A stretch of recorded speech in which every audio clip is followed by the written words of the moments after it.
July 8-ന് ശേഷം UAE India വിമാന ticket നിരക്കുകൾ അസാധാരണമാം വിധം താഴ്ന്നതായി ഏജന്റുമാർ. ജൂലൈ ആദ്യം 2500 ദിർഹം മുതൽ 3000 ദിർഹം വരെ നിരക്കുയർന്നതിന് ശേഷം UAE ഇന്ത്യ വിമാന നിരക്കുകളിൽ അപ്രതീക്ഷിതമായ കുറവാണ് ഉണ്ടായിരിക്കുന്നത്. UAE ഇന്ത്യ വിമാന നിരക്കുകളിൽ സീസണൽ മാനദണ്ഡങ്ങൾ ലംഘിച്ച് ജൂലൈ 8-ന് ശേഷം 1450 ദിർഹം മുതൽ 1600 ദിർഹം വരെ അസാധാരണമായ താഴ്ന്ന നിരക്കിലേക്ക് എത്തിയിരിക്കുകയാണ്.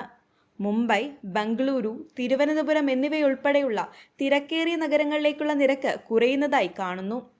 2024 ജൂലൈ ഓഗസ്റ്റ് മാസങ്ങളിൽ ഈ നഗരങ്ങളിലേക്കുള്ള ശരാശരി ടിക്കറ്റ് നിരക്ക് 1800 ദിർഹം മുതൽ 2700 ദിർഹം വരെയായിരുന്നു. ഇത് അവസാന നിമിഷം ബുക്കിംഗ് ചെയ്യുന്നവർക്ക് താങ്ങാനാവുന്ന നിരക്കായിരുന്നില്ല. ഇപ്പോൾ മുതൽ ജൂലൈ 7 വരെ ഇന്ത്യയിലേക്കുള്ള യാത്രാ നിരക്കുകൾ വളരെ ഉയർന്നതാണ്. കൊച്ചിയിലേക്കും കോഴിക്കോടേക്കുമുള്ള വിമാനങ്ങളുടെ സീറ്റ് ലഭ്യതയും പരിമിതമാണ്. പ്രത്യേകിച്ച് ടയർ 2 നഗരങ്ങളിലേക്കുള്ള വിമാന നിരക്കുകൾ ഉയർന്നതായി തുടരും. കോവിഡ് മഹാമാരിക്ക് തൊട്ടുപിന്നാലെയാണ് വിമാന നിരക്കുകൾ അവസാനമായി ഈ താഴ്ന്ന നിലയിലേക്ക് എത്തിയത്.